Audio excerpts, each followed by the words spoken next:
Blog Talk Radio.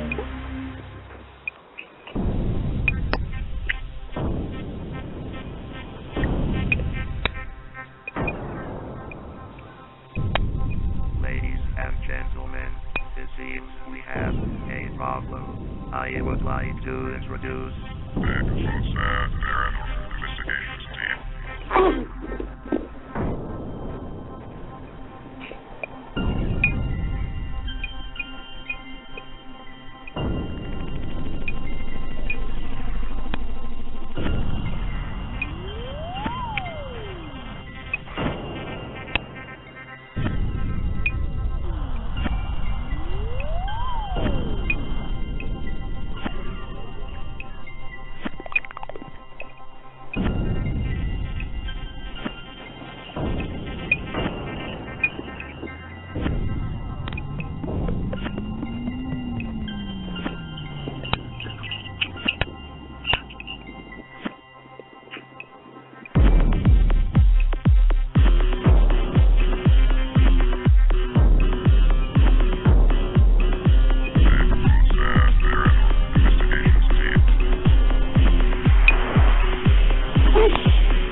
Everyone, welcome to another night of Bigfoots Pad Paranormal Radio. Tonight we have three guests online as we do a special on Haunted Hawaii. First we have Phil, who's a ghost hunter, Hawaiian filmmaker, and ghost tour guide. Laurene, who runs hauntedhawaii.net, and Wayne of Spooky Keen Ghost Hunting Team. I have hosts on the radio tonight. I am Mothman Poirier, and I'll let them introduce themselves. I'm Jeremy, also known as King Sasquatch. And I'm Tim. Alright, so throughout the show, I was gonna have our three guests introduce a little bit about themselves and their background and what got them interested in the paranormal. Okay, I'll go first. Hi, I'm Laurene. I'm with hauntedhawaii.net. I'm the webmaster, and I am also webmaster of the Haunted Hawaii Forum. I'm also a spiritual consultant, and I have with me Philip, who is a ghost hunter, also known as Obake Hunter, which in Japanese means ghost. And he's also a freelance tour guide. Also, we have Wayne with us, president and lead investigator of Spooky Kind Investigations and Paranormal Hawaii. Fellas. Okay. I'm Phil, and I just wanted to make a slight correction there. Wayne is actually the filmmaker, and a wonderful one at that. Just recently we had done something called Spooky Lao, and it was done at the Hawaii State Library, and he was able to present a wonderful product that he put together involving supernatural Hawaii. So I'll let Wayne speak a little bit further about his experiences as doing that type of work. But yeah, I'm a freelance ghost tour guide. I've done several of these, and along the way it's interesting because you do a tour, and then, being the type of place Hawaii is, things can and do happen. So you have to be very improvisational when that occurs. But Wayne, go ahead and take it on your end if you like. Aloha, guys. My name is Wayne, and as Phil had pointed out, and Laurene, I am president of Spooky Kind Investigations, and we are a paranormal investigation and consultation team here in Honolulu, Hawaii. And, yeah, the Paranormal Hawaii is really a concept right now that we're trying to put together. It's not all me. It consists of the entire team's work. Everybody together. We have very talented, people who work on this, such as one of our investigators, Stephen O'Kelly, and also Denny Hiranaga, who work hard to put this production together. And with it, we hope to showcase and be able to feature a lot of the paranormal work that goes on here in our islands. And so that's the big picture for the show that we hope to be able to present to the people of Hawaii. As far as Oh, what that's would pretty have cool. people... Well, okay, go ahead. I would like to start by asking a couple of general questions on Hawaii paranormal investigating. First, I was going to ask, how many groups are there in Hawaii? Like, it's like a rough estimate, like for paranormal teams. On all islands collectively, I would say maybe 4. There's Hawaiian Island Ghost Hunters.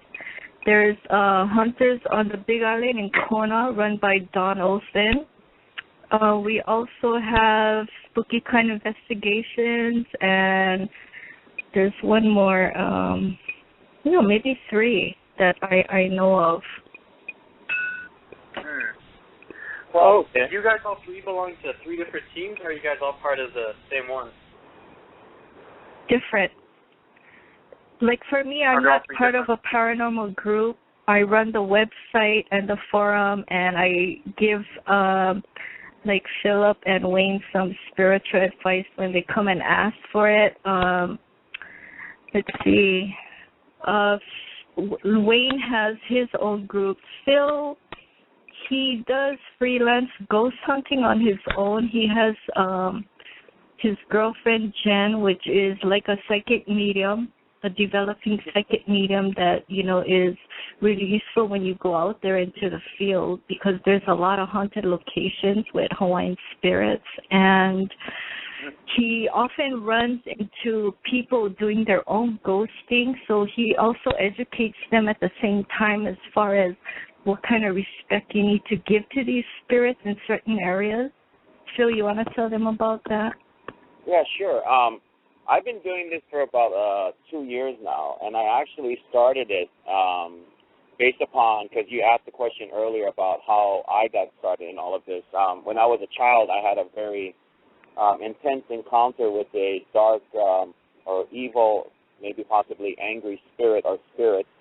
It's an interesting location, and a lot of things happen besides just ghosts, just very bizarre things. So as the years went on, there was a personal experience involved with me with a spirit attachment. Finally, I needed to get some answers, and so my sister was lucky enough to be a caretaker for a cemetery. So I started to go out there and do some work. I bought a digital camera and a recorder and started doing that. And from there, I branched out. I decided to check out different locations. And I was doing this on my own for, I would say close to about a year.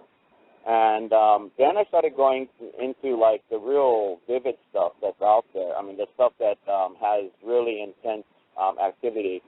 The old Poly Road is one of them. There are several other locations, too. But then my girlfriend started to really pick up on the Hawaiian spirits that were out there and stuff like that, and started giving me some very useful information. I do a lot of graveyards as well, and we started actually being able to communicate with the ghost of a murdered child.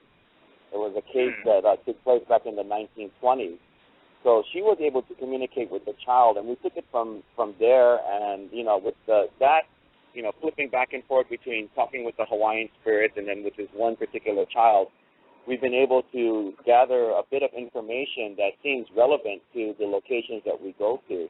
So that's pretty much more or less where we're at right now, is still gathering all this information and working on trying to figure out the communication end. And I think Wayne could illuminate on this if I pass this over to him in just a moment. It seems like with the Hawaiian spirits here in the islands, going back in their history, a lot of their communication and everything, their history, was based upon a verbal type scenario. There's no real written record back in the old days. Everything was done through pulis or chants. And through that, you could go through a family's history, or you could go through, something that you wanted to express yourself, but no one really used written language. And I think Wayne could illuminate a bit more about that. But that's why it's so fascinating to try and bridge that communication, since when we do EVP, a lot of it is verbal anyway. Wayne, would you like to illuminate a bit more on that? Yeah. Well, one of the things about, I guess, the those types of chants and such, as Phil had pointed out, there was a lot more verbal communication, and so Hawaii is filled with a very rich, historical culture of the story and storytelling. So this type of thing is very much so prevalent in the culture as you see it today here in our islands with the people and the locals who live here. So there are still a lot of people carrying on this tradition of telling these stories, and fortunately with places like the Bishop Museum and those other types of people, as these they've been able to get people to document these stories that were once verbal. So that helps a lot in putting something down on paper to record these years and years of history for us. I hope that, I don't know, Phil, I hope that helped. But one of the things which we try to do when we do conduct EVP is I've asked members of our team to try to converse in the Hawaiian language to see if we could also get responses through a different type of language and culture. Well, we have a question coming in from one of our chat rooms right now, and the person is asking, does knowledge of the Hawaiian language help when investigating, like when you're doing EVPs and things like that? In my interpretation, having experiences with Hawaiian spirits, English with spirits of any type of language, English seems to be the universal language where somehow you can speak in their tongue, their native tongue, but somehow when you're communicating with them, there's some kind of universal automation where English being the universal language, it's transferred over to them in their tongue where they're able to understand and then back to you. So they would be able to understand English almost all of the time. So it's not really necessary to speak in the Hawaiian language to them. It would be nice sometimes, but it's not necessary. That's my perspective. A couple more, a little bit of more questions that are coming from the same guy. He's asking, are the EVPs in Hawaiian or are they in English more? Or? So they just respond to English? From what we've caught so far, the majority would be in English. We haven't had many responses to the Hawaiian EVP, but my personal belief is much like the English communication is kind of like watching a foreign film with subtitles. There can be, I think, a lot that's lost in translation sometimes. And the familiarity of the language, more so I think what's important is the familiarity and the behaviors or the culture coming through in the language portion. You know, it's not just about the ability to speak, but how you speak, the things you say, those types of things that can be important. But to answer the question, a lot more English. That's why, we've been really trying to experiment with the Hawaiian to see if we could get responses in the Hawaiian language as well. Oh, okay. Yeah, because that's actually a common question we're getting right now. Like 3 people just ask the same thing. Well, Nick, did you have a question? No, not at this time. Getting back on track, so would you say that knowledge of the Hawaiian gods like Pele and those sorts of things would be helpful at all? No, I don't think it's required. It doesn't make too much of a significant difference to know about the gods. I think it's basically, if you're going to go out there, to just be respectful, acknowledge the spirits, because, they're the originals here. It's like their hale, their house, and you're going into their territory. And I also wanted to make a note that what Wayne was saying about the native tongue and English, in my experiences, talking to a lot of them, it's been mostly English. Of course, once in a while you hear Hawaiian words or something, but in almost all the time it's been English. And I spiritually, that's how it's set up. I don't know, but at least we can communicate. Sometimes, once in a while, it's like a telepathic thing where maybe somebody may not able to. Like for me, sometimes if I'm not able to hear very well, I can actually feel what they're saying. Somehow it pretty much gets through, but that's the interesting part. I don't know if some of Wayne's EVPs, are actually some of these natives that are actually coming through in English or somebody else that's around, Yeah. Oh, yeah. But, well, speaking of Hawaiian gods, we got another question coming in. They're asking, they said that there is a haunting on the Shadowlands website talking about Pele at Hawaii National Park, something about the mountains have gods, or not gods, ghosts of some sort. I don't know if any of you guys know about that, or I'm not exactly sure what they're asking.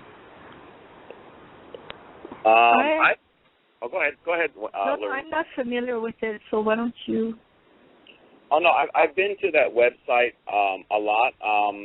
It's a pretty reliable website and everything, and there is a lot of stories that are connected on the Big Island, of course, because that's the home of Pele.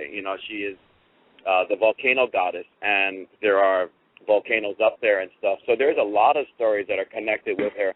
What makes her a very interesting figure, though, is that Pele is also prevalent throughout the rest of the Hawaiian Islands as well. As a matter of fact, there's a very intriguing and beautiful, in a way, love story that took place between Pele and another Hawaiian deity by the name of Kamapua'a. And that is very prevalent for the island of Oahu, which we are on right now. So, to cover all of the bases with that, Pele is very prevalent on the Big Island.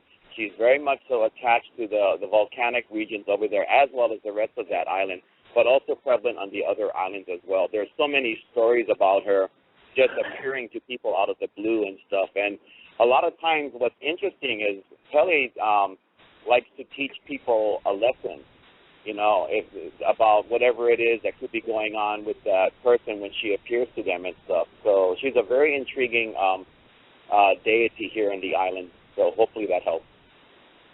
Yeah, sorry, I just wanted to kind of throw this out there as well. When you speak of the figures such as Pele and Kamapua'a, these are what you would be known as demigods.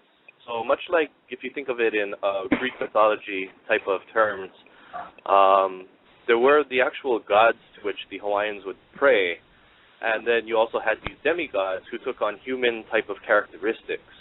And the story with Pele ending up on the Big Island within the craters of the volcanoes there is she had gone island to island looking for a spot where she could call home, and it just so happened that the craters over on the Big Island were ideal with the existing lava flow.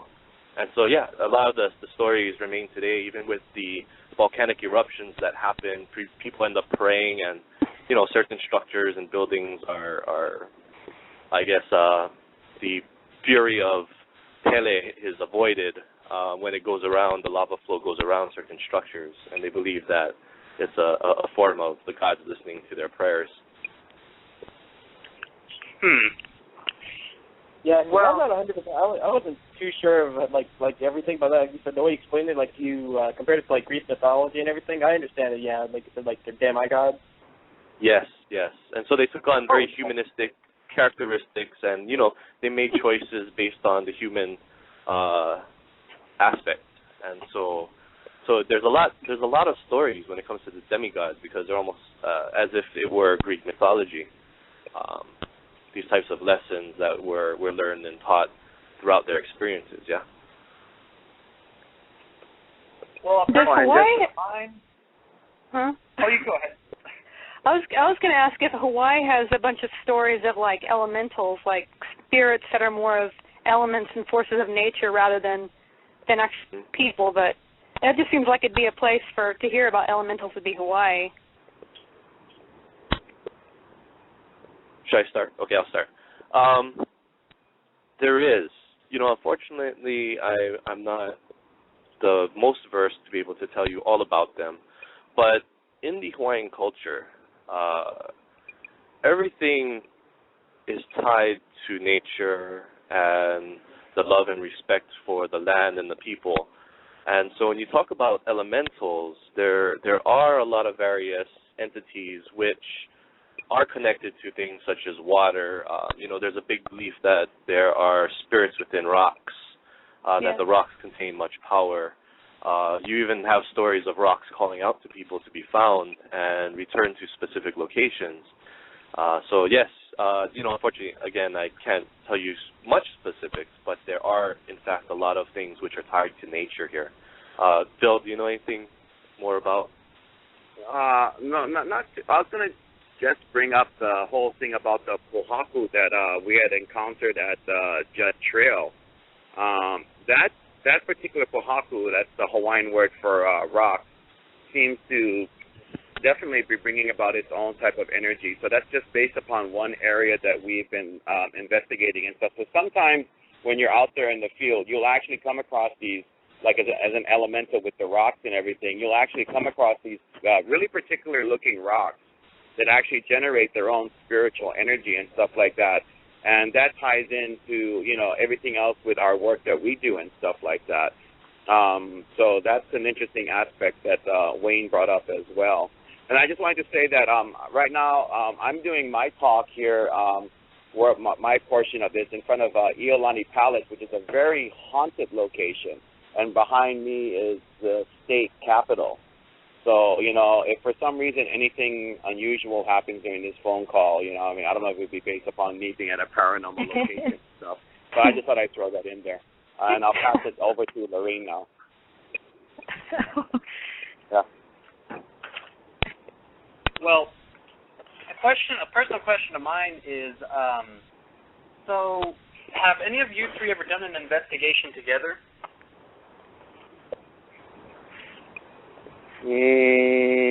I've just been consulted by her, and I've gotten some wonderful results with Laurene and stuff like that. I think the same is true with you, yeah, Wayne? Yes, with Laurene specifically, we haven't yet been on an actual investigation, but Laurene can explain reasons. Again, her aspect is mostly to consult with the spiritual. Philip and I have actually been out on, I guess, more field trips where we go to certain places to experience the area and the spirits there. But we're hoping in the near future that we can get together on an actual investigation that we're planning to do. Actually had approached Philip on that idea a couple nights ago. Mm-hmm. Well, so I was just wondering, Phil, I know Wayne belongs to Spooky Kine, and what's your team name, Phil?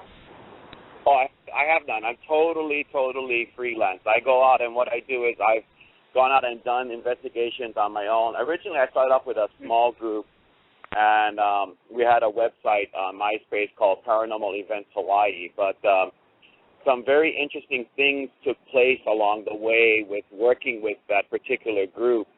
So because of that and the negative nature of the haunting that kind of like got in the way and stuff, I started to go off and do stuff on my own. So I'm strictly freelance. But like I said, it's interesting when you work together, and this is what I like to see is when paranormal groups work together, the results that you can get. And a lot of it, I have to just pass it on to Laurene and say that she's done a wonderful job. You have no idea how much detail this woman has been able to give us with locations that we've gone to, and the results have been absolutely exceptional. So, a lot of it is, like I said, once again, it's just working together and then seeing what you can come up with. But, I'm just a solo type of person right now. Laurene? Mhm. Well, so is there so would you say Hawaii in general is an active area for hauntings? Or would you say that it's like average, above average, or? What would you say, Laurene? I would say it's always been above average. It's just that in the world today, more and more people are becoming really focused on the physical side and, losing their, desensitizing themselves to actual spiritual activity. But at the same time, when spirits come out strongly, whether you're able to feel spirits or not, or whatever you want to call it, they're going to get their message through. You're going to experience them. And oftentimes when you go out into the field, into haunted locations, I'm not talking so much about, haunted buildings or homes or anything like that. Out in the open there, you're going to experience them. In almost all cases, you're going to experience something. That's why the ghost tours here in Honolulu are pretty successful, because there's usually something to experience. Oh, well, sorry if I'm asking some kind of weird question, just that we live in Nevada and we do ghost hunting over here. We don't really know much about the ghost hunting in Hawaii. Well, the thing about Hawaii is that you don't really think that when you think of haunted places, you think Hawaii is so pretty, you think of it as like the perfect vacation spot. So you don't really come to mind when you think of haunted places. But I imagine it's a spiritual place though over there. So, and I was on a website. I was looking at some websites earlier today. I was skimming different websites, either different haunted places in Hawaii, and there's a lot of stuff there. There's a lot of schools. I was surprised by that. You guys have a lot of haunted schools over there. There's a lot of homes, and sometimes you can be like in an area somewhere, camping or whatever, and you'll be in the, like, say, a night marcher's path, and people have experienced them, and they're all over. Homes are built over the path, buildings, sometimes parks. I just kind of wanted to throw in that you did make mention when people think of Hawaii, a beautiful island paradise, which is absolutely true. The beauty of our islands is breathtaking, but at the same time, the other beauty is the human aspect as well. The people and the cultures of the island coming together to form something unique here in our islands, which is very rarely seen anywhere else. And so, we did, throughout the history of Hawaii, we've had various cultures, all very spiritual. You think, the Japanese culture, you have the Chinese, the Portuguese, pretty much anything you can think of coming together to this one concentrated spot, and with them all their previous beliefs and understandings of the paranormal and supernatural world as well. So it's interesting because when you talk about schools, a lot of schools that are haunted and such, as in the past, the Hawaiian culture is very, they hold, I guess, when they have burials and such, as we move into the modern times and we start to build and build and build, a big issue here in our islands has been, well, if somebody were to build on an empty spot and they find the remains of bones, right, it becomes a big thing. One is to determine where these bones had come from and, if they belong to a family. So one of those things, as we modernize, a lot of the unfortunate side effects to that is people start to just be like, well, they're just bones. I've been on forums and such where people are like, get over it, they're bones. But you have to think that the people of our islands, these bones were very sacred things that shouldn't be taken lightly and just built right over. So, maybe in some way or form, the disrespect of disturbing these things could also be a factor in the activity which generates because of that, possibly. Say something real quick here. Speaking of that, you were talking about that, which is very fascinating. Remember the thing with H3, Wayne? Mm-hmm. Yeah. Could you illuminate a bit more about that, since you're talking about these issues about, where bones and stuff get disturbed, and even hay owls and stuff like that. Could you kind of like eliminate a bit about the H3 thing, and maybe Laurene can throw in something about that as well, real quick there? Oh, okay. I mean, I don't want to get too much into it and, get off the topic here, but one of the biggest projects that I've worked on by the state and Department of Transportation was the H3 Interstate Freeway, which cuts from the Halava Valley over to the Haiku area in Kaneohe. The thing with the H3 and what had happened prior to its building, where there were a lot of protests being held because the plot in which the H3 was planned to be built went over and could potentially cause a lot of disruption and destruction to a lot of the sacred sites that were inside of the valley. And, they were able to preserve a few, but when you think, well, they preserved a few, but yet they sacrificed so much, which meant to a lot of the people here who are still cultural practitioners. And, it was interesting because I'll touch very basically on Glenn Grant. We had a local writer and historian here who was a big part of our, renaissance to bring forth and educate us about the spirits of our islands. He had talked about the H3, and one of a news anchor here in our islands had actually written a piece saying that the experiences which resulted from the building of H3 were just false and ploy to get people to go on ghost tours and such. And that type of,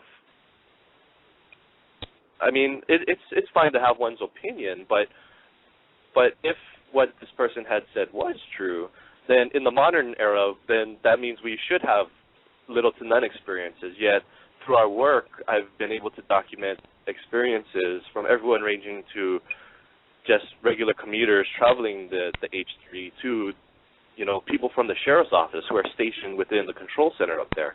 So, everybody in the area from time to time will come across an experience,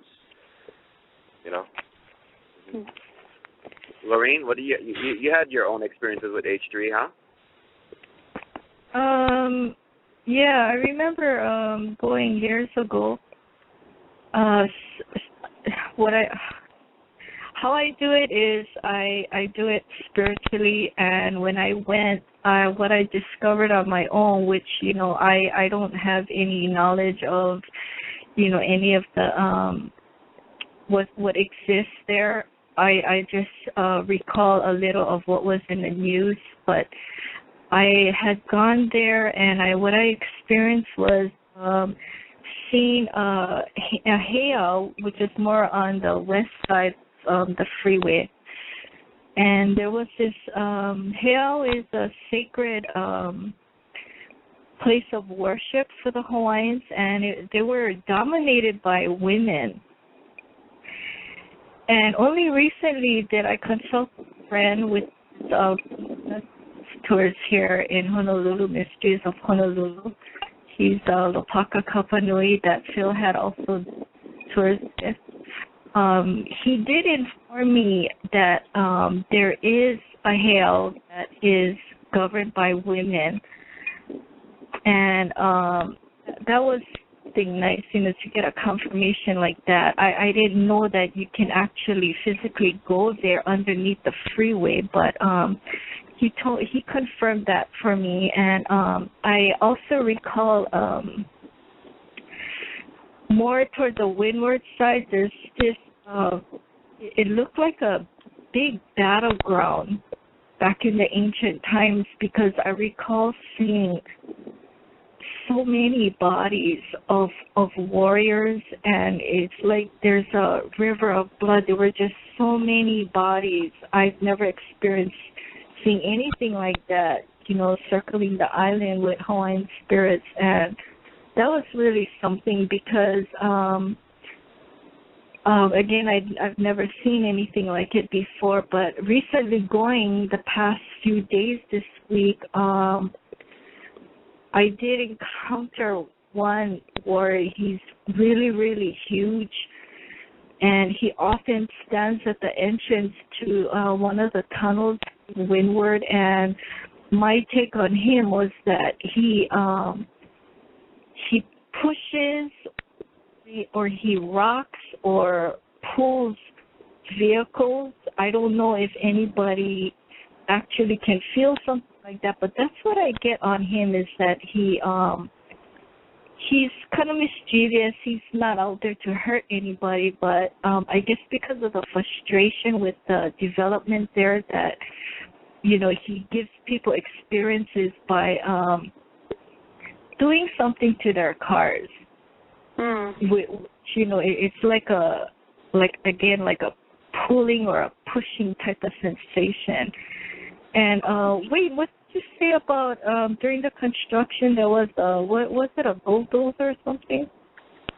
Yeah, well, they have various, you know, most of the people are very shy to talk about it, and this was the focal point of that paper that had been written, and a lot of the people during the construction of the H3 would experience their own personal experiences. One of the major ones that had happened was on one of the evenings, they came back and they had found one of those industrial-sized bulldozers flipped over on its back for no apparent reason, not on a slope. It was just on flat ground, but yet somehow it ended up flipping completely over underneath the H3 when it was being built.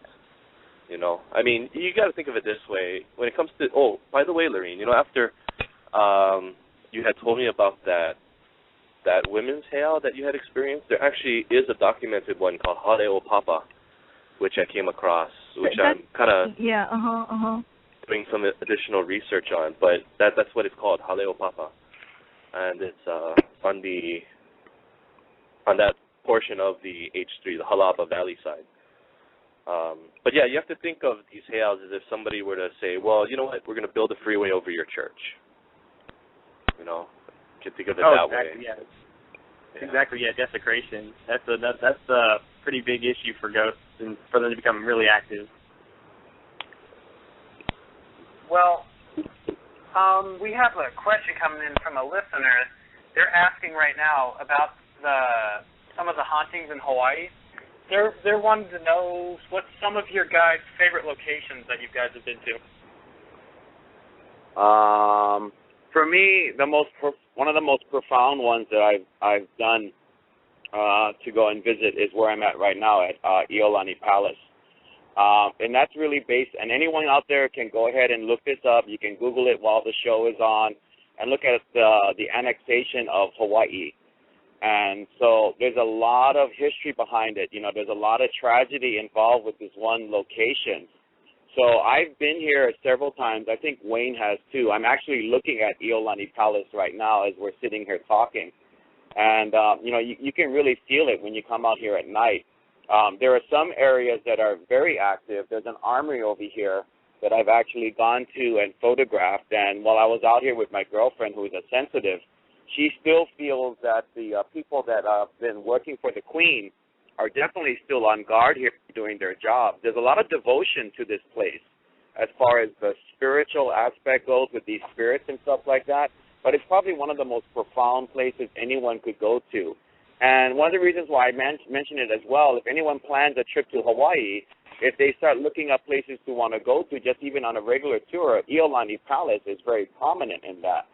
So there's a lot of stuff that I've been able to, I think, capture. Most of it has been on photography. I've captured what I feel may have been a woman looking through one of the windows, and that may in fact be Queen Liliuokalani, who a lot of this history is based upon. So that's really interesting that you can actually kind of like go to these locations, get this information through the work that you do, and then try to tie it all in. And I think Laurene has stuff to say about Iolani Palace as well. Laurene, do you have some stuff to say about that? Well, just a little. I never thought that I felt like, you know, the Queen Liliuokalani, her spirit is still there. And on one occasion I did go, and it was confirmed that I saw her, and I've been going several times, even recently, to try and communicate with her. And I've been lucky because I don't think she really communicates with anyone. I did ask her, she's a very graceful lady, very graceful. I've never met anybody so graceful and so prim. And, by hearing her speak, she's also very intense. And I did ask her, first, I wanted to say that she's there still because she feels that it's her duty as Queen of Hawaii to still be there for her people. And talking with her, I did ask her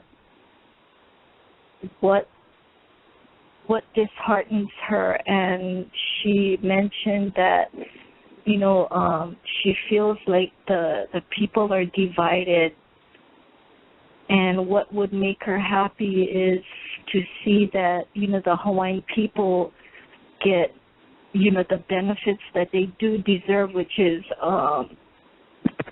not close to much at all. She would like to see them be able to purchase land and have homes. There is Hawaiian Homestead where they allow people of Hawaiian ancestry to purchase homes at a cheaper rate. But, the benefits that the Native Hawaiians have is clearly not much at all. But so far that's what I was able to, get as far as how she's been expressing herself. What I didn't expect was, and I didn't think that, King Kalakaua spirit, I didn't think he was there, but when I did go, I was surprised to see that his spirit is still there. He mostly hangs in the back of the palace. Sometimes he walks outside, but surprisingly for me, he's still there. And that was a nice experience, but pretty much that's about it. She's very quiet spoken woman. She's very intense at the same time. She cares deeply about her Hawaiian people, even in spirit.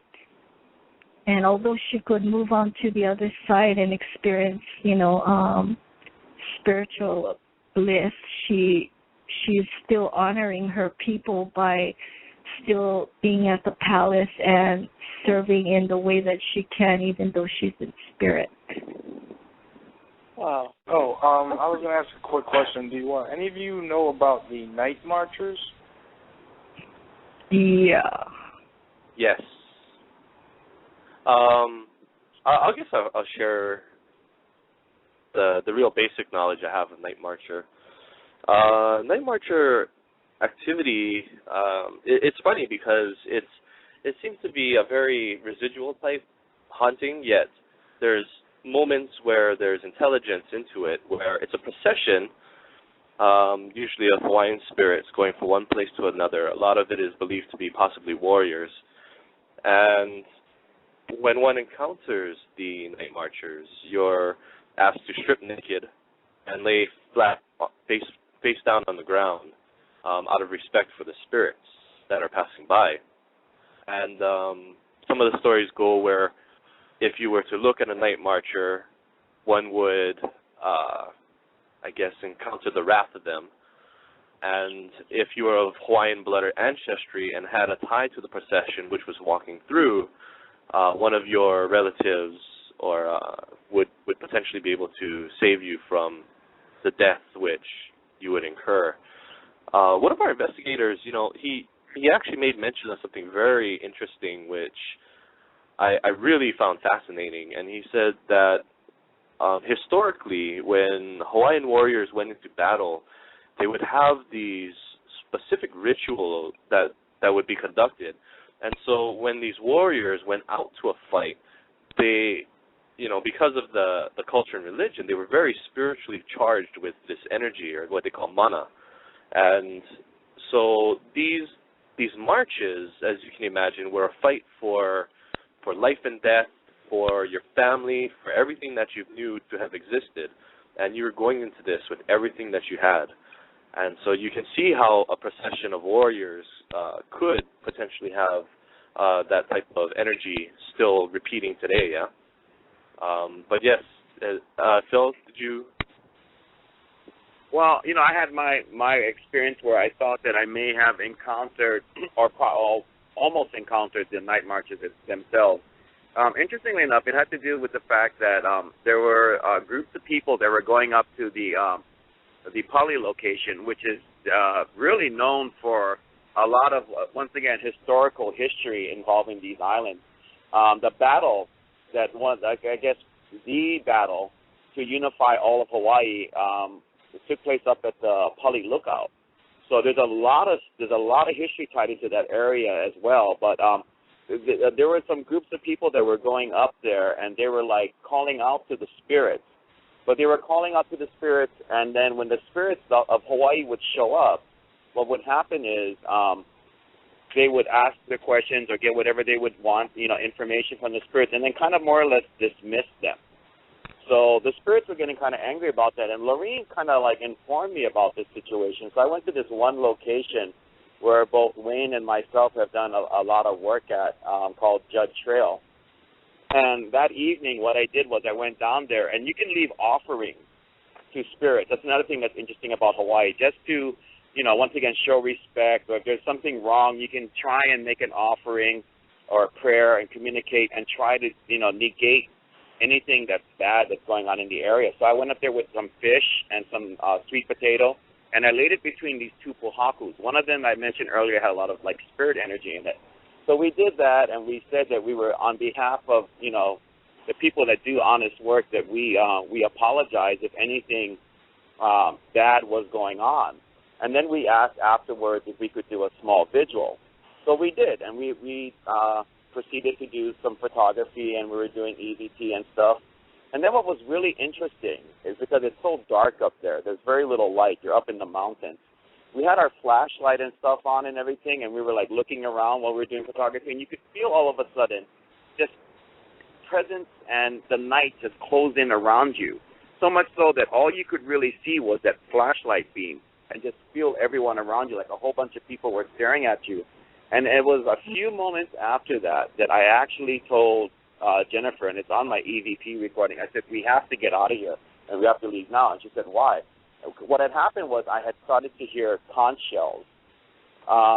This is one of the signs that the night marchers are on the move, and they're moving. Usually they go from either Malka to Makai or Makai to Malka, and also to sacred locations. But when I heard that conch shell, I mean, that was like, I could say to myself, okay, they're actually acknowledging the fact that we have left an offering here. But then again, you do think about the night marchers, and at first the conch shells were very quiet. And then after that, they got louder. The second one got louder, and then she heard it. And the location that we had gone to hear this was like, if you were to hike down this trail, it'd take you about 5 minutes to get there. We were so worried and concerned because of these night marchers, and they really do play a huge, huge part in the Hawaiian ghost landscape. These are very powerful spirits. We were able to get back to the top of the hiking trail in about 2 minutes, and that's not the conditions that I had mentioned to you about. So I think we may have come very, very close to encountering these spirits. So, once again, you're out in the field, and you never know what can happen. So that's my experience with all of that. Well, we have a caller from the 702 area code that just called in to listen to the show or ask a question. Mm-hmm. And Art? Yeah. I was going to say, hey, how's it? I didn't know if you caught that story, but we were talking about the night marchers in Hawaii. Yeah, I was calling because I don't know much about it, so I was wondering to listen and get some information about the topic. Something. Well, yeah. I had a couple of questions about Phil's ghost tours. So So when do you do your tours? Like where do they go? And can you describe a little bit about your tours? Oh yeah, well that started because I was going out to I was going out and doing an investigation that was very much so startling to me. Like I said, I had my own personal experience, and so I had gone and done some work on my own, got the camera, got the little digital voice recorder, and I was out there doing work. And I came across what I truly in my heart believe could be one of the most intense hauntings that I've ever experienced in my life altogether. And it involved this one location where there was a spirit that was so powerful. I'll give you an example. Okay, if any of you from the three that are out there, you said you go out and you do investigations, right? And you use even these digital voice recorders. I had a spirit that was able to take files, digital files, and separate ones from like different areas on my different like they'd be like file. They'd be like file 1, file 2, file 3, file 4, and like say this spirit would take like an EVP from file 1 and splice it with file 4. It was also able to eradicate like the original recordings that I made. Like one of the things that we had done was we were communicating with this spirit, and then what it did was it told us, because it thought that we were mocking it. It actually responded to that, and it said something very graphic that I can't repeat on your show. But and I had the recording. I did, and then I went back to listen to it, and I shared it with some friends, and it was there. And then when I went back to listen to it again, it was totally gone. It was like just static right at the moment when the spirit would speak. And it then started to destroy our equipment, which was very, very an intense feeling to go through and stuff. Anyway, when I was dealing with this one area, there was a person that does tour guides, and he was really intrigued by it. So I had brought him down to the location, and I only brought people down there once, and only once, because that's how powerful this area is with this spirit. And from there, he asked me if I could go and, do some tour work with him. So I started doing that. And what I would do is, if he was doing a tour, I would take them, the places that I had worked on were part of the tour, he would ask me to come along and then actually go through the area and explain what paranormal activity went on in these locations. Unfortunately, though, what's really scary is that one of the places that he asked me to take them to is right near this one area where this spirit was actually doing all kind of stuff. So, when I take people to like that one location as an example, I really have to tell them, if you're skeptical, you really have to be careful of what you say, because some spirits are just like people, because they were once us, and some of them are very temperamental. This one is very temperamental. If you are skeptical and you say something the wrong way, things can happen. I've had this spirit send 5 or more spirits to my house, to my home, and, do things at my house that were absolutely terrifying. So, some of this work is, like, very fascinating. You can show people locations and stuff like that. But then, like I said, things can happen. And even on these tours that we went to, personal experiences and otherwise, things did occur. So, I try to show people that there is this dark side to everything. But then again, there's also the light side to it, too. And I explain that to them, too, when I go to these locations. I also, when I go out to the tours, I've been asked to actually do my part as a paranormal investigator and try to come out with evidence while being on the tour as well. So it's being part of the tour. It's explaining to people all of this information and then gathering information that may go on the tour as well. So hopefully that kind of like answers that particular question. Oh, and do you guys have a website, or do you just do it occasionally, or? Laurene, you know about hers already. Wayne has one, I guess. Yeah, Wayne?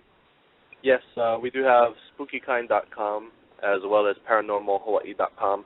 The Spooky Kind deals more with the actual paranormal investigator side, while the Paranormal Hawaii is the production aspects, which we're trying to get up and going. As far as the tours, Phil, you can check on Obake Hunter. He is on Facebook, as well as ourselves and Haunted Hawaii. And we were actually talking about doing a possible tour. in tying in the reality with the supernatural, our islands are going through a really tough economic time right now. And, you know, out here, even in Paradise, we feel the effects of the recession. And so one of the things that we were wanting to do, and which was taught to us, is to always find a way in everything that you do, if you can find a success in it, give back in the things that you do. And so Phil and I were talking about trying to get together and plan charity ghost tours, just maybe for a month. You do one charity a week in which everything goes to charity. So if you check on the spookykind.com, hauntedhawaii.net, and Obake Hunter Facebook, you know, we will put out information as we're able to get those types of tours going. Oh yeah, sounds like a really good idea. Mm-hmm. Well, and of course, for you know about Laurene. Yeah. Oh, you go ahead. I'm sorry? Oh, I said a question that's being asked right now is about your evidence on your page. People were asking, where was the ghost that said your name? Like, and like, who do you think said it? Like, what kind of, like, what spirit do you think said your name? That was my own personal EVP session that I had with a spirit that I was communicating with. So it was done here in my own home. Oh, okay. And some of my personal questions are, because I was gonna bring up some of your pictures on your page, because I thought that sounds kind of cool. You could tell our audience about them. Could you talk a little bit about the Mission House Museum and the man that was sitting on the wall? Well, you know that I'll turn you over to Philip, because he was the one that allowed me to post his photo that he recently took. So you want to tell them about that? Oh yeah, that's oh boy. There's a place called Kauai Hau Church. It's a very beautiful, beautiful church that is very. Where I'm at right now, I can look at it. I can see it where I'm sitting behind Iolani Palace. There's a place called, I believe it's called Kauai Hau Lane. And what's very interesting about this one area is that on one side sits the Mission House Museum, and directly across this small street, this lane, is part of Kauai Hau Church and the cemetery there. With my girlfriend, who is sensitive and psychic, she's felt the same things I felt. Like there's like this, like these two opposing energies that are there. You know, when you walk down that lane and stuff like that. So when I'm there, I'm always feeling like there's somebody like observing us and stuff like that. And it can be highly active. I've gone there during certain phases of the moon, and it's just been incredible. I mean, you ask questions and you get like give me one knock for yes or two for no, and we get those type of experiences. We're able to communicate with EMF readings as well to do that too. So there's a lot of stuff that goes on there. And like I said, I always feel like I'm being watched. So one night I had gone across the street from the Mission House. This was just recently, and I was doing photography on the Kauai Hau side, the graveyard and stuff, and I just felt just like there was just somebody right there. I mean, just right there behind me. So, based upon the stuff that I've been reading about, sometimes you have to be kind of risky with your photos and hope for the best. But like I twirled around really quick, just turned around real fast, and I took a photograph. So I took that photograph, but, it's like since that environment is so intense, it's like, okay, I took the photo, and I'll just go about, continuing my work. It's just when I got home, I had gone through the photos, and what was interesting is there's a photograph that I took at that graveyard, like I told you, right before I felt someone staring at me. And in the photo, as far as I can tell, it looks like there's this face, like a red face looking down at the tombstone. That's the photo I took right before I turned around, and I looked after that photo on my camera, and I got what appears to be an apparition of a man that could be dressed in period clothing, maybe from the 1800s and stuff like that. And so I've showed this to several people, the people at the Mission House Museum as well, and they've all been intrigued by the photo. But Laurene brought up a very good point about that. What was your input on the photo, Laurene? It looked to me like it was somebody wearing a cape, a short cape, that Hawaiians used to use in more modern times. Mhm. Mhm. That they carry the kahilis. Yeah, exactly. So that was a great picture. I remember when Phil had actually shared the picture of myself. I just so happened to be waiting for a presentation over at the State Archives, and I told him, dude, I'm running down there right now to see if I could find a possible explanation for this picture. And I went down, took a look around the area, tried to factor in different things like the lights that are set up back there. And when I looked at the picture, there's a physical presence standing in front of a very short stone wall. It actually looks like the presence is sitting on the wall, just casually sitting there staring over at you. And you know, that was one of the things that really tripped me out.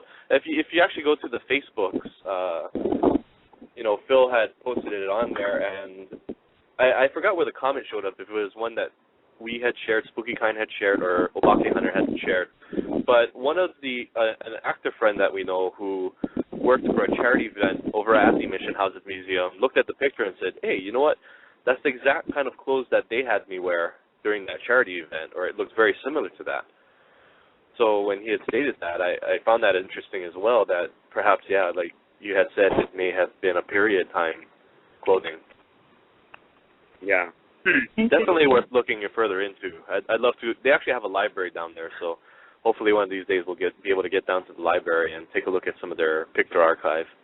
Yeah, and also Wayne and I both tried to debunk it. He sat across the street, and I took photos of Wayne, and I was like, geez, yeah, it looks like, you know, it's a person sitting on the wall and stuff. So that's a very interesting photo.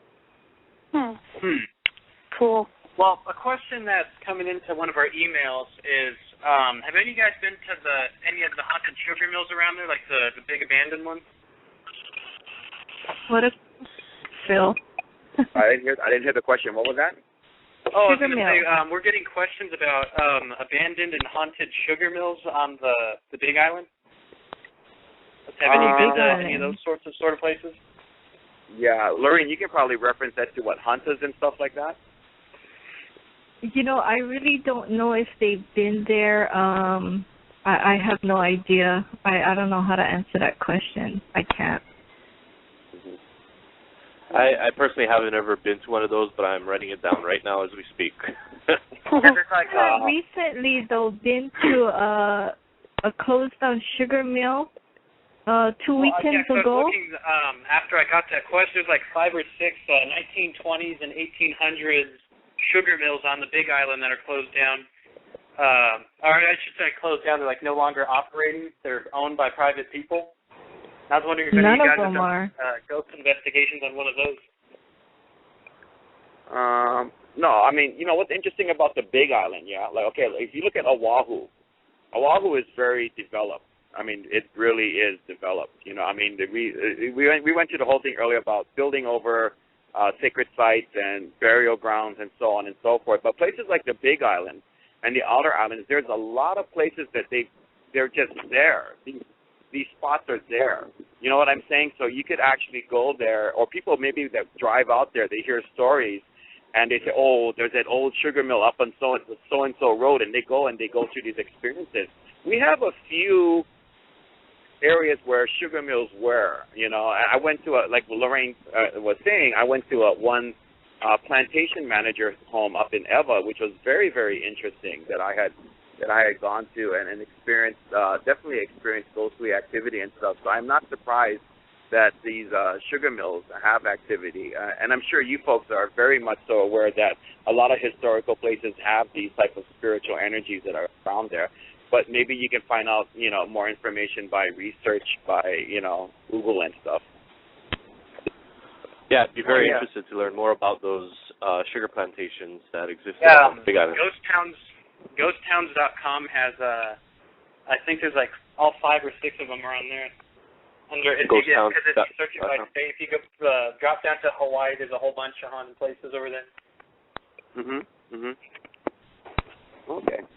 And speaking of locations, have any of you guys heard anything about Hickam Air Force Base or Ford Island, like Pearl Harbor ghosts? Yes.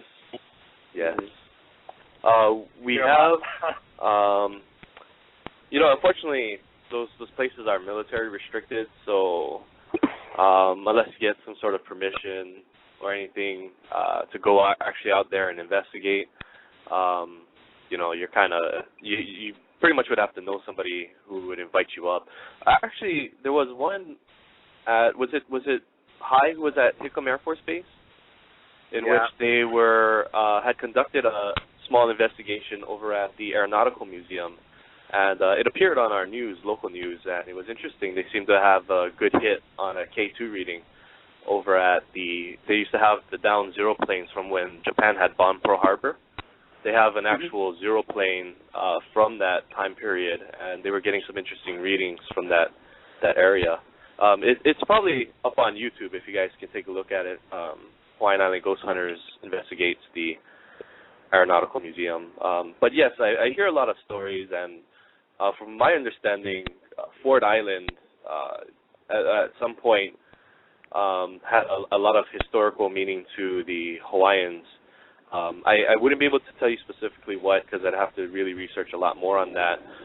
But I've actually ended up having a strange dream that dealt with Ford Island that I'm still, to this day, trying to understand. But it correlated with the island itself and a small little part of the island, which is located off in the bay side of Pearl Harbor. But, Laurene, have you ever picked up anything on those locations?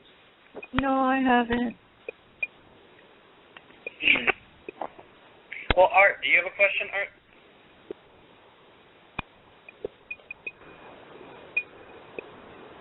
Hey, Art. Hello, Art. I think he's doing something.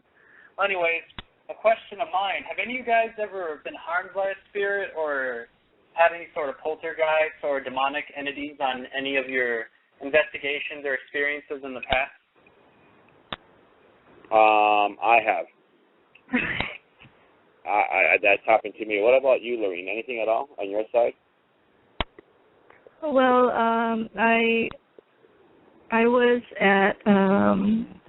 was communicating with these bunch of Hawaiian spirits, and after several days of that, there was this one night where when I went to bed, laying in bed, there was this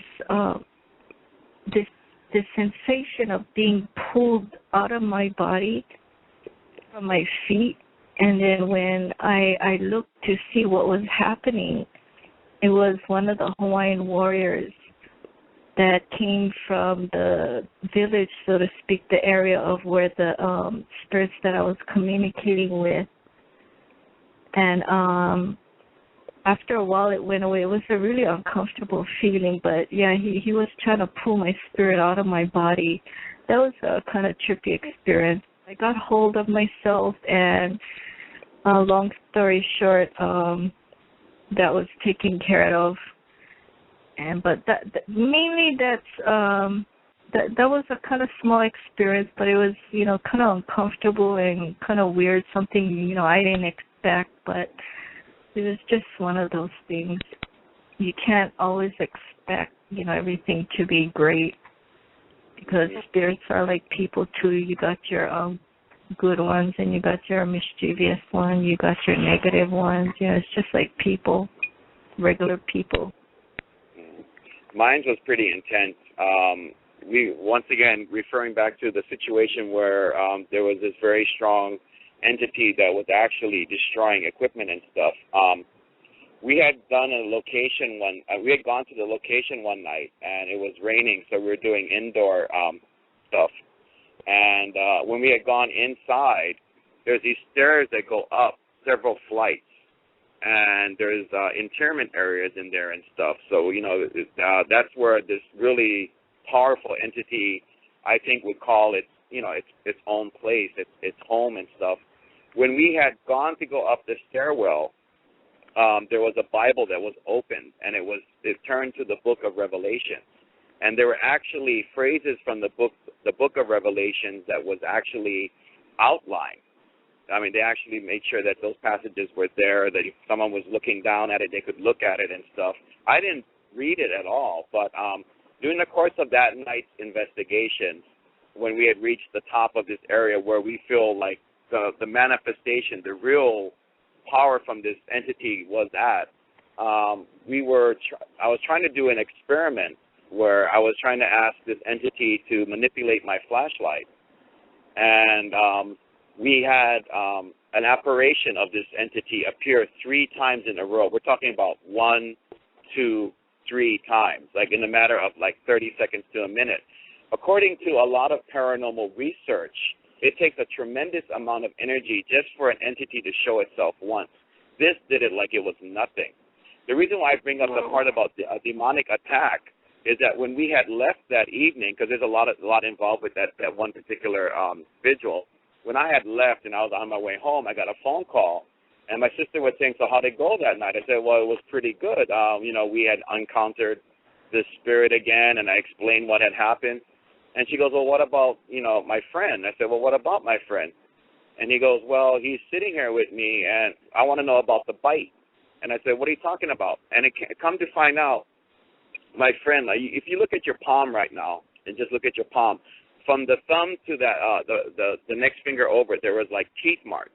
And it went, if you flip your hand over again, the teeth marks extended and went all the way back to the thumb. And this was like a huge bite, and it was bleeding, actually bleeding, dripping blood and stuff. So my friend went home and put holy water on it. And this is a bite like you could take to, say, an emergency ward, and they'll say, like, take a couple of weeks to heal. And within a day and a half, the bite was gone. Personally, myself, I got bit. That was about a month or 2 ago, and I was going to kind of pull back a bit because when you get what they call like an obaki bite or a spirit or lapu bite, a lapu is like a wandering spirit. I mean, that's really intense. They're very, very painful. The only thing I could compare it to is being stung by a centipede, and that's what it was like. And I had a small bite mark on my arm, on my wrist. So, yeah, the spirits can do this kind of stuff and more. That's the fascinating thing about Hawaii. Spirits can actually do things. That's why there's such great reverence for these spirits, You don't do the wrong thing, because if you do, there's cause and effect. I don't know about Wayne, guys, though. Wayne, what about you? Myself, personally, I have yet to encounter that type of negative or demonic presence. I do have a strong feeling that the time will come. Early on, I didn't get a chance to answer how we got into what we do and where. I guess I've always had an interest as a kid in the paranormal. Growing up, I've always been into those types of things, and it lay dormant in me for a very long time. And maybe a couple of years ago, it just started to reemerge for no apparent reason, and I hadn't been able to explain it. But I've recently come to terms with the idea that it's a path of which I have been asked to walk, and so this is where it has led me so far. Whether or not I'll ever understand the reasons why or behind it, I'm not entirely sure. That's not entirely up to me. But I do feel as if my time will come, and so I prepare for those moments when the time is to meet these things.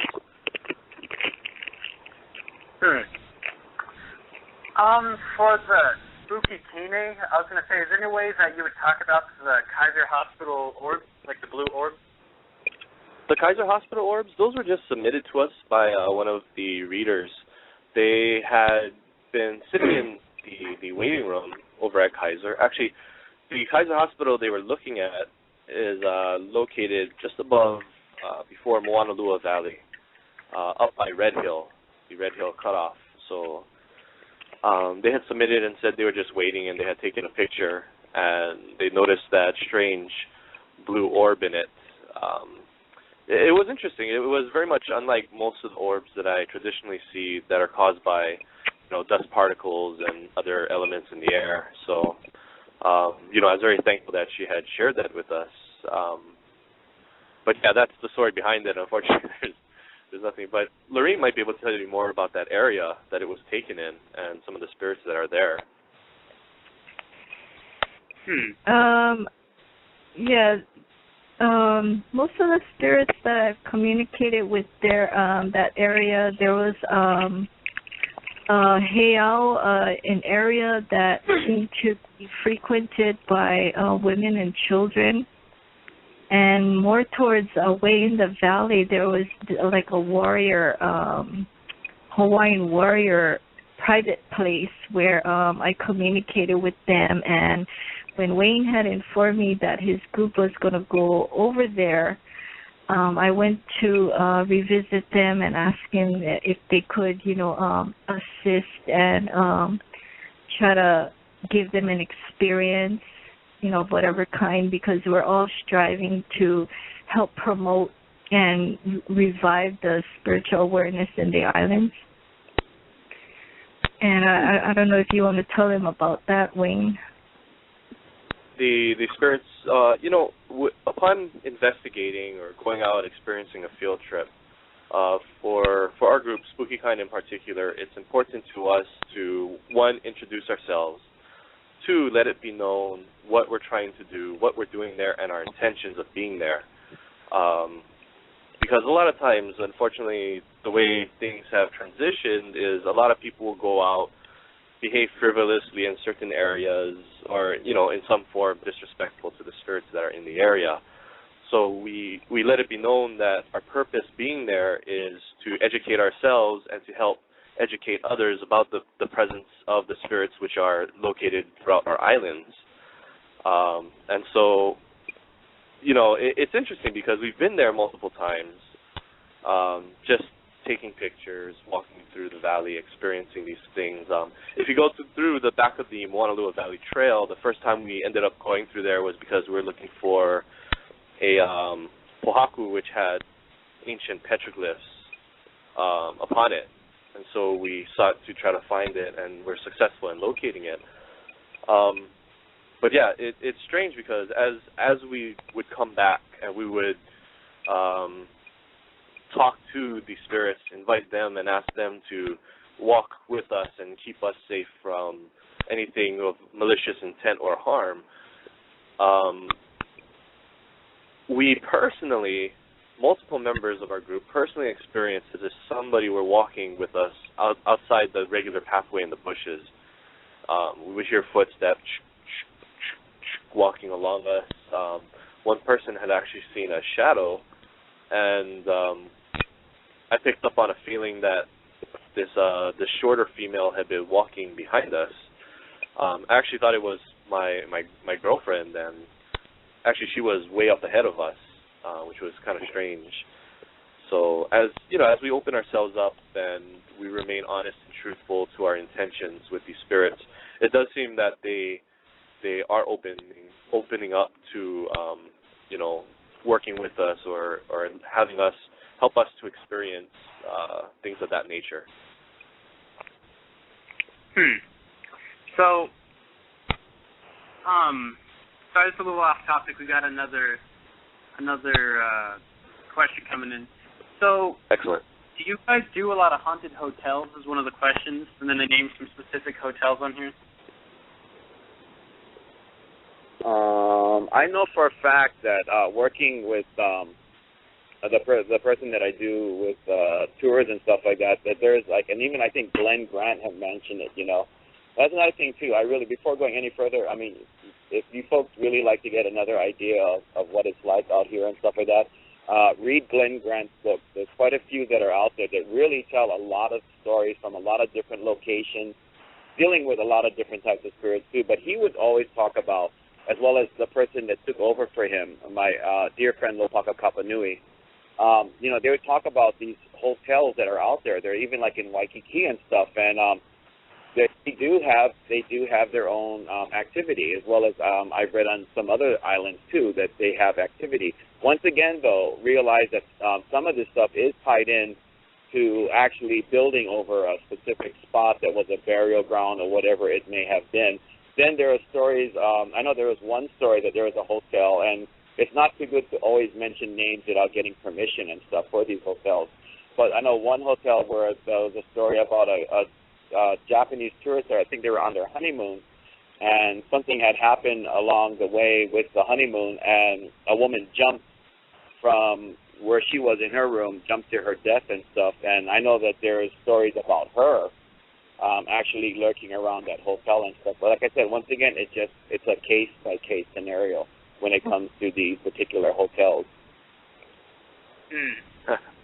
I've always wanted to in just go general, down to one of the would you say hotels. the most haunted locations on the Big Island in general? The most haunted on the Big Island? Good question. I was going to say, like, the most haunted locations in general, would you say are all on the Big Island? What were you going to say, Laurene? The King Kamehameha Hotel. There's a lot of stories about that place. I don't know exactly what, but, you know, they talk about night marchers. You know, there's always experiences there. I read about one online. I might have been that one that she's talking about, whether they think there's maybe the king's bones are actually buried under the hotel or near it. That was something I read online. Something like that. Something else I read online that it got my interest about, and I was skimming through the haunted places of Hawaii today, was something about the Green Lady, about some sort of, I don't know, spirit, or I don't know if it's a creature or something. It's a lady that has like green, scaly skin. Are you guys familiar with that at all? Yeah, I am. You're talking about the Green Lady of Wahiawa. Yeah. And I guess Phil and I can kind of agree that, you know, it's interesting because there have been reports of school children seeing the Green Lady within the bush lines of, what was that area called, Phil? I think it's Wahiawa Elementary, isn't it? Or yeah, is it Kipapa Gulch? That's right down below? Yeah, they're right near there, yeah. And so when you take a look at, and I had mentioned this to you earlier about the various cultures that came to our islands, when you look at the story and the description of the lady, it ties in with two different, I guess, Japanese ghosts and beliefs. One is a water spirit or sprite that is called the kappa. I'm not sure, you folks may or may not be familiar with the kappa, but the kappa like was the turtle, the looking thing? Yeah. Right. Yeah, I know about that, yeah. Part of her description matches that of the kappa. And the idea behind the kappa is that it's an entity which lives in the water and will pull people in to feed on them. The other one is there's I don't remember the specific name of the ghost, but there's also an entity in Japanese folklore which deals with a mother who had lost or had died during childbirth who goes out and looks for her children. And so when you take these two, and, you know, I kind of matched it up with the statistics from the population for the census readings for that time period. And, you know, the Japanese population out in that area is very heavy. So it is a possibility that these are kind of like folk tales that were passed down to keep children out of the gulch, away from bodies of water, or they could drown, you know. So I would very much like to strap on some boots and get out there and try to find her. But from what it seems like, it seems like they were more urban legend type things dealing with possible a mixture of ghosts off of certain, you know, the Japanese beliefs. Well, we have about 5 minutes left in the show, and I was going to ask probably one or two more questions. So, I'm looking at some of the ones that we're getting. So, would you say that? Oh, I know a good one. It says, could you describe how they treat submitted cases, like the article on their casebook page says, one of the submissions says? On Spooky Kine, on the submitted casebook page, it says that you guys treat like emergency cases, or I don't know how you would say that, people requesting investigations. Oh, yes. How do we treat it? You know, in everything that we do. Treat them like differently compared to other people. Well, the one thing that we like to experience, and this is why we work so closely with Laurene and Philip, and you know, we're always open to working with other groups, is the idea that together we have a lot more to offer. And when it comes to paranormal activity and people who are having negative experiences with entities, for us, collecting and documenting evidence is only a piece of the puzzle.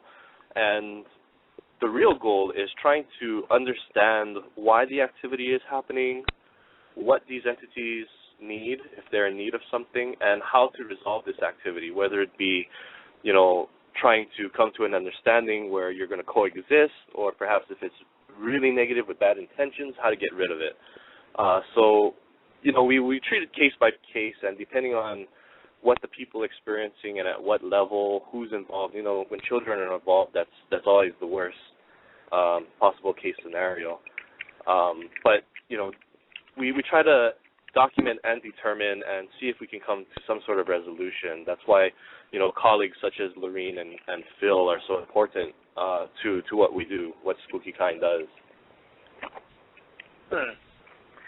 Well, let's see, how much time do we have? Sorry, just that this thing keeps beeping at me. Yeah, we have 4 minutes. So would you say, the Oahu Cemetery picture, was that a submitted picture, or is that one of your guys? On the Spooky Kine? Oh, yeah, that was one that we had personally taken. That one was just in particularly interesting because actually that night, myself and another investigator had seen a shadow moving through the cemetery, so we kind of gave chase. At first, we thought it was a cat, but the mass that we were chasing didn't have any movement. An animal would have movement to it, whereas this thing was just going from point A to point B and just moving right above the ground. So we were in pursuit of it, trying to track it down and see what it was, and we snapped a couple pictures in that direction. Where we saw these things, we actually had, when we walked up a little further, we had experienced a very cold spot. The temperature had dropped to maybe about 5 degrees in that area, and it was chilling right on our, it was as if something were touching us on our left arms. So it was an interesting night. We had been visiting with Phil, who had invited us to come up and experience that area with him. Another one that I was going to ask you is the theater picture at the Regal Theaters in Honolulu. Yes. Are those like electric bolt things? Would you say that's supposed to be like moving orbs or something, or like what do you guys think that is? The closest thing I could find that it would be maybe a streaming light anomaly, but in actuality, when I look at that picture and how it was taken, unfortunately it was user submitted, so we weren't there. The Regal Theaters at Dole have their own stories about paranormal activity within that theater. You can look online, and there's actual stories about a bus crash that had happened on the building. And so, I've been there. I've spoken to the workers who all say they experience strange things almost on a nightly basis. But for that particular picture, because I wasn't there and I wasn't, looking into it, I have suspect that it has to deal more with the night shot feature on the camera, because I have seen pictures replicated in that fashion. You alter the shutter speed, and it's very hard to determine whether that's paranormal or not. Yeah. Well, we have about a minute and a half or a minute left in the show. I was going to see if any of you guys had any sort of links that you wanted to get out before we had to go. I would just like to say personally that I've checked out a lot of different sites to get information about, spirit activity on the island. But the one that you guys found with Laurene and stuff, that's about it. And that is, to me, the best that's out there, And I just like to give, a very nice thank you to Laurene for, having this site, because it helps us a lot. And when you get to know someone like her, it makes a difference not only in your investigation but in your personal life. This is not just a woman that has gone out of her way, and given us information on how to do things. She's a very warm and caring person, and I couldn't ask for anything less. And I really think there's going to be a lot to be said about her website. I would say really keep your eye on that. because, you know, she does have her own personalized touch to it. And Laurene, is there anything that you want to say about your website before? Well, thank you, Phil. I just wanted to also acknowledge that, you know, it began as Paranormal Hawaii and Hawaii Paranormal, excuse me. And a good friend of mine, Dee, also known as Wahiwa Boy, he ran Supernatural Hawaii, which also was a website collecting ghost stories. And as a good friend, we decided to merge sites as